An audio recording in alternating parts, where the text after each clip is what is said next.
جمال الوجود بذكر الإله وتصفو الحياة بنور هدى. ہوں گے. حضرت ابو موسیٰ اشعری رضی اللہ تعالیٰ عنہ فرماتے ہیں سورج قیامت کے دن لوگوں کے سروں سے کچھ اوپر ہوگا. اس کچھ اوپر کی تفصیل گزشتہ درس میں ہوئی. اور ان کے نیک اعمال ان پر سایہ کریں گے اور ان کے پاس رہیں گے.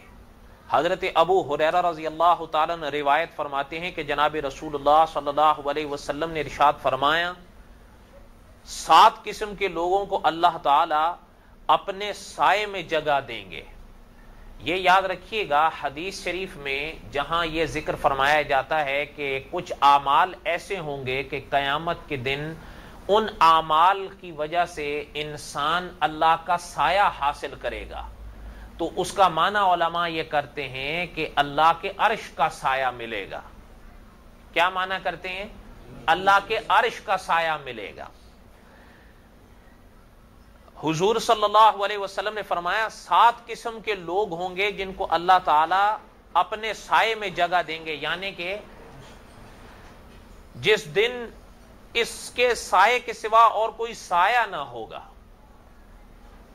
پہلا نمبر عادل حکمران کا حضور نے بیان فرمایا صلی اللہ علیہ وسلم کہ وہ حکمران جو عادل ہوگا. عادل کون سا حکمران ہوتا ہے؟ جو انصاف کرتا ہے. نمبر 2 اللہ کی عبادت کرتے ہوئے پروان چڑھنے والا جوان. یہ ایک بڑی بات ہوتی ہے کہ جوانی میں خدا کی عبادت ایک انسان کرے. بعض اکابر فرماتے ہیں ویسے تو یہ ہے نا کہ صبح کا بھولا شام کو گھر لوٹ آئے تو وہ بھولا نہیں کہلاتا.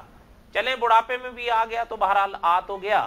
لیکن علماء فرماتے ہیں کہ عام طور پر یہ ہوتا ہے کہ بڑھاپے میں شیر بھی شکار چھوڑ دیتا ہے. اور مولانا حق نواز جھنگوی مرحوم فرمایا کرتے تھے جب ساری گلیاں ختم ہو جاتی ہیں تو انسان کہتا ہے اب اللہ والی گلی ہے. تو چلیں بہرحال دیر آئے تو درست آئے. لیکن ہاں جوانی کی جو عبادت ہے اس کا اپنا ایک مقام، اپنا ایک رنگ ہوتا ہے. آپ اگر دیکھیں حرم جائیں، حرم میں حج میں عمروں میں اکثریت بوڑھے حجاج کی آپ کو نظر آئے گی، خاص کر ہمارے دیار والوں کی. ہندوستان، پاکستان، بنگلہ دیش. بلکہ حضرت شیخ مکی صاحب فرماتے تھے کہ جب وہ کہیں کا نہیں رہتا تو بچے بھی کہتے ہیں بیٹا ابا جاؤ حج کرو. اور حضرت فرماتے کچھ کے تو خیال یہ بھی ہوتا ہوگا بھی چلو وہیں تشریف لے جائیں، اللہ تعالیٰ وہیں رکھیں آپ کو. بوڑھا کیا کہے گا کہ نہیں وہ تو خوش نصیب ہے وہیں رہ جائے. لیکن جوانی کی عبادات کا اپنا، اور جوانی کی حج اور عمرے کا بھی اپنا ایک مزہ ہے.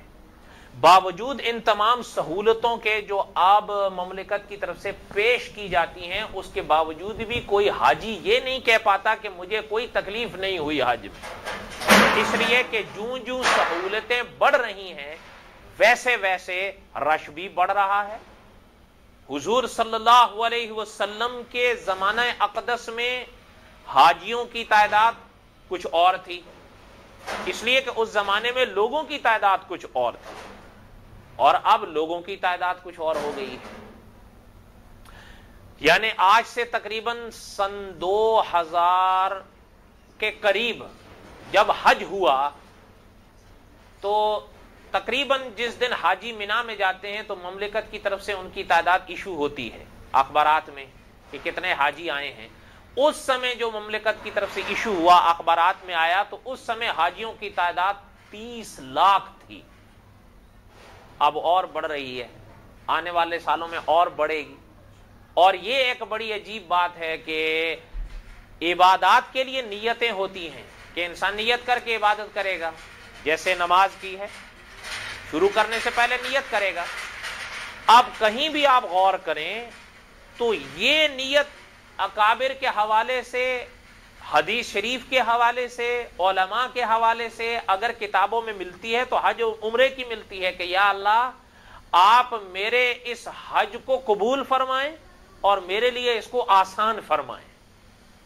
اور یہ مولانا حکیم اختر صاحب نے فرمایا ایک بڑا عجیب اشارہ ہے کہ یہ نیت اسی عبادت کے ساتھ ملتی ہے کہ آسان فرمائیں. اشارہ سمجھنے والی بات ہے.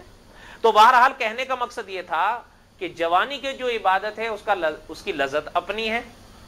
در جوانی توبہ کردن شیوہ پیغمبری. علماء فرماتے ہیں جوانی میں توبہ کرنا یہ انبیاء کا شیوا ہے، جبکہ انبیاء تو گناہوں سے معصوم اور پاک ہوتے ہیں. فرمایا پہلا شخص جو عرش خداوندی کا سایہ حاصل کر پائے گا وہ کون سا ہے؟ عادل حکمران. اور دوسرا ہے جو اللہ تعالی کی عبادت کرتا ہے جوانی میں. اچھا، تیسرا حضور صلی اللہ علیہ وسلم نے فرمایا وہ شخص ہے جس کا دل مساجد سے لگا ہوا ہو. جاتا ہے اپنا کام کرتا ہے، یہ نہیں کہ کام چھوڑ دیتا ہے، لیکن دل مسجد میں ہوتا ہے کہ بھائی ظہر پڑھ آیا ہوں، اب عصر کی اذان ہوگی تو پھر مسجد جاؤں گا انشاءاللہ. نمبر 4، آپ صلی اللہ علیہ وسلم نے فرمایا اللہ کی رضا کے لیے آپس میں محبت کرنے والے دو شخص، کہ وہ آپس میں محبت کرتے ہیں لیکن اللہ کے لیے کرتے ہیں، اسی حالت میں ایک دوسرے کو ملتے ہوں اور اسی پر ایک دوسرے سے جدا ہوتے ہوں، یعنی ان کی جو دوستی ہے یا خدا نہ کرے جو دشمنی ہے وہ کس کی وجہ سے ہے؟ نمبر 5، آپ صلی اللہ علیہ وسلم نے فرمایا وہ آدمی ہے جس کو دولت مند کوئی خاتون جو ظاہری حسن بھی رکھتی ہو، مالی حسن بھی رکھتی ہو، دعوت گناہ دے، مگر یہ شخص کہہ دے کہ میں اللہ سے ڈرتا ہوں.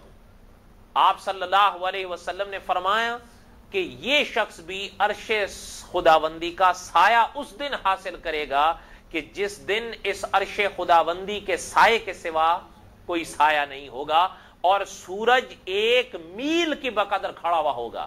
اور میل کی تشریح گزشتہ درس میں نے کی تھی. نمبر 6، آپ صلی اللہ علیہ وسلم نے فرمایا وہ شخص جس نے صدقہ کیا مگر اس کو ایسے، یعنی صدقے کو چھپا کے دیا کہ دائیں سے دیا تو بائیں کو خبر نہیں ہے، کہ خیرات کی یعنی اتنا خوب چھپا کر صدقہ کیا. نمبر 7، وہ شخص جس نے تنہائی میں اللہ تعالیٰ کو یاد کیا اور اس کی آنکھیں آنسوؤں سے بہہ پڑیں. حضور نے فرمایا صلی اللہ علیہ وسلم یہ بھی قیامت کے دن ان 7 شخصوں میں سے ہوگا کہ جس کو اللہ تعالیٰ اپنے عرش کا سایہ نصیب فرمائیں گے.